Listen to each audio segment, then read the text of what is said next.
بسم الله الرحمن الرحیم.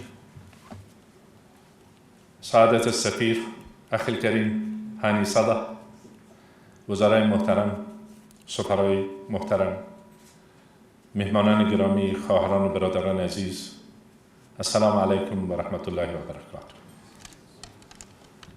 مرحبا بكم في العيد القومي المصري. خوش آمدید.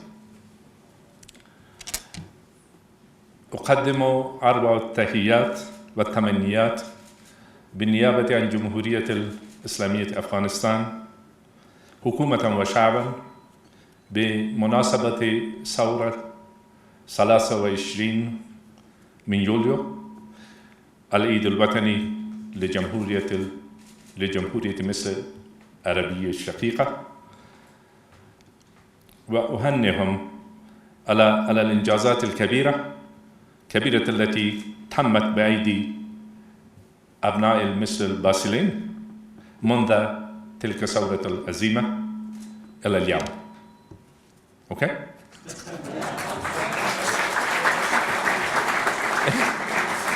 It's good that these a few technological hiccups which took place, it didn't take place during that period. Okay?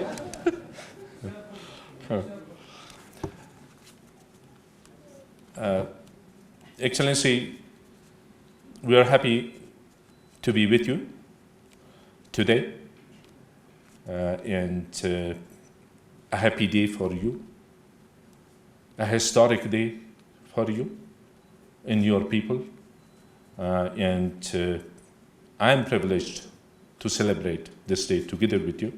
In fact, this is your sort of residence as well, yes, in your residence.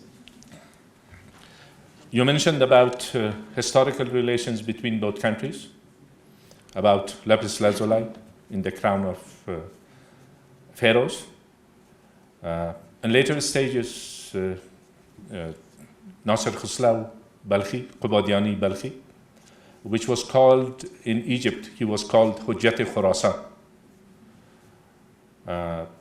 And he was called by Al-Mustansir Billah, Fatimi Khalifa, Hujjat Khurasan. Later on, he came to Balkh, and then he's buried in Badakhshan, Yamgan. I call Sayyid Jamaluddin al-Afghani, you call it Jamaluddin, our permanent ambassador. He's the one, when I have traveled to Egypt, I have visited your beautiful, historical, proud country and friendly people many times.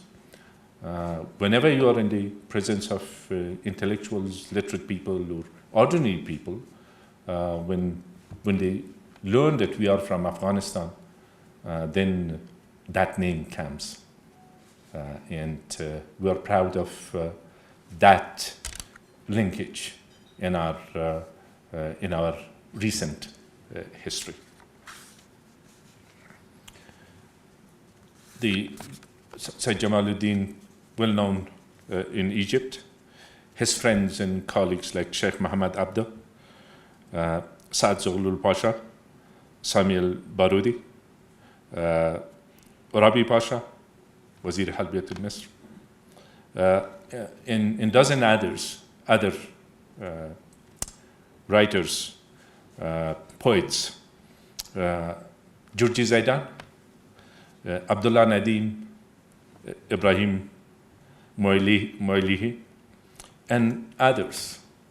These were those who were around the same time with Sayyid Jamaluddin. They have left lasting legacies and revived kept that legacy alive afterwards. And the relations between Sheikh Mohammed Abdo and Jamaluddin, Sayyid Jamaluddin Afghani is well known. He translated Nigeria from Farsi to Arabic, and also together in Paris, Urwatul Uthqa Lam Fassama Laha. This was the work of both of them, a publication in Paris around 1883. So it is, I think, I rightly called him our permanent ambassador, because he passed away many decades back, but his name, his legacy, and the linkages that he established prevails in the impact that he had made in such a big country, in such a country with such a civilization.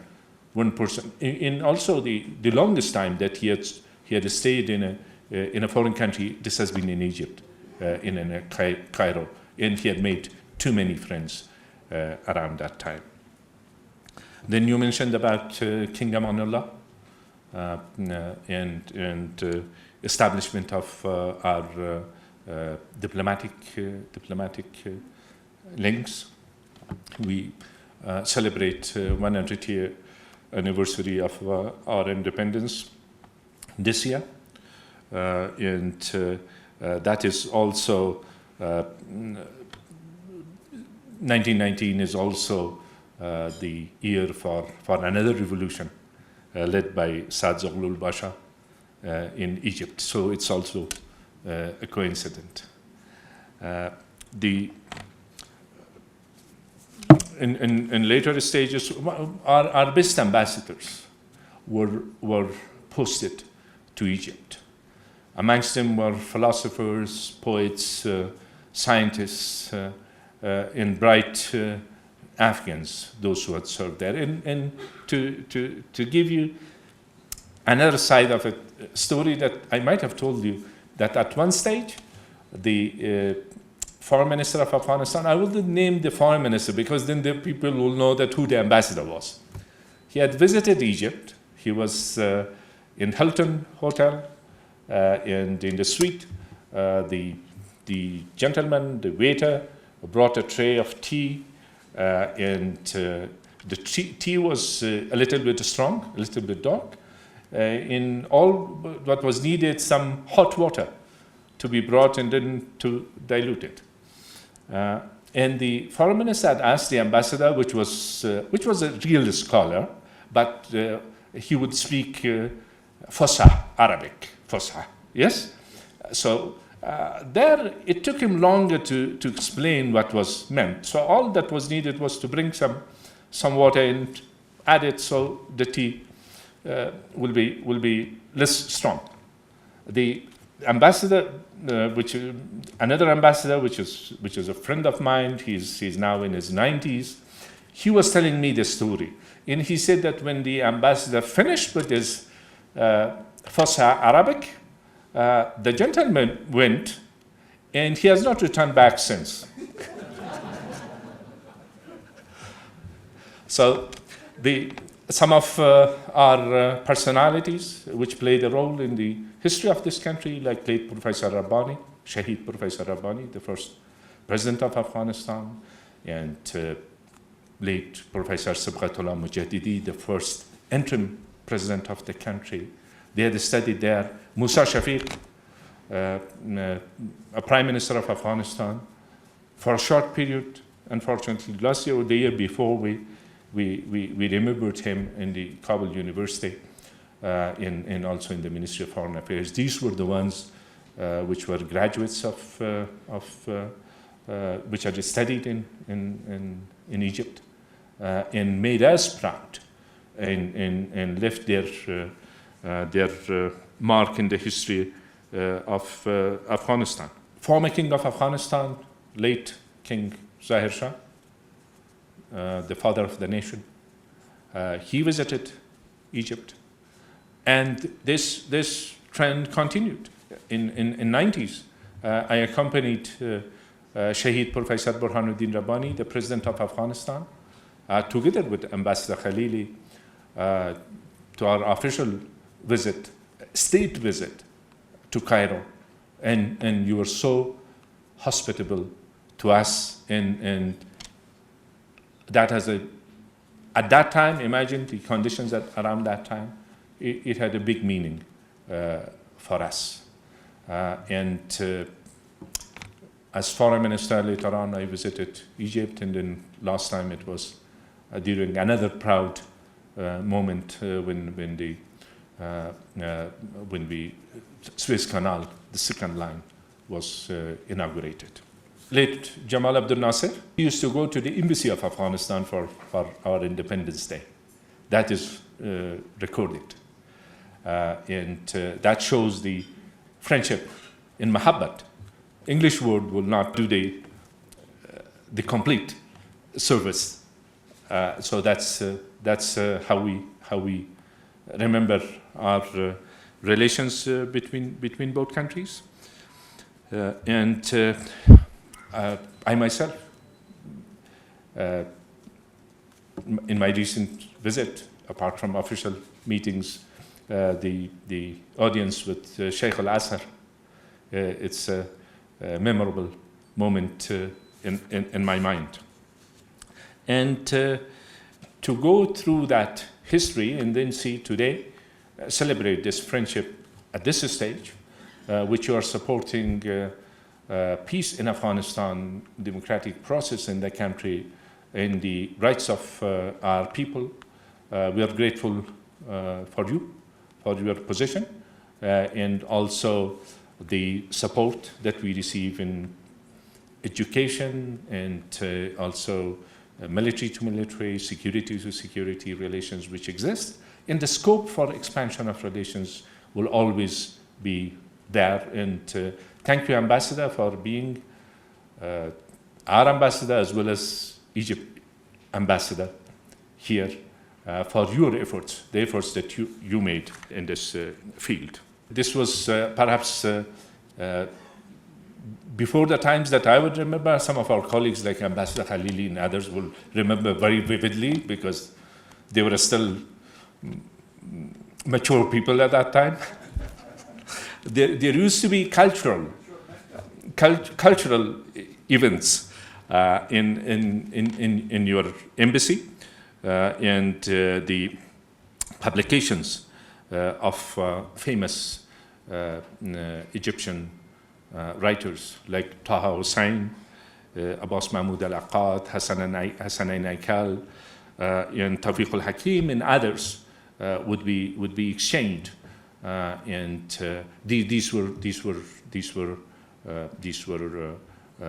known names in our country, and since the start of the cultural exchanges and cultural relations, thousands of people have received their education there. I will not talk about all that is happening here in the country because it's a few days before the campaign season.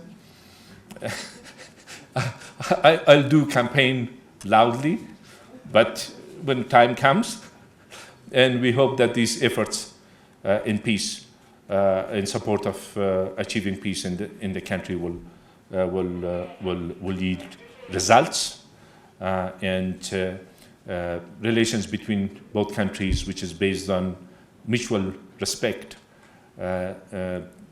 historical linkages, and the support that you give us during the resistance against the Soviets.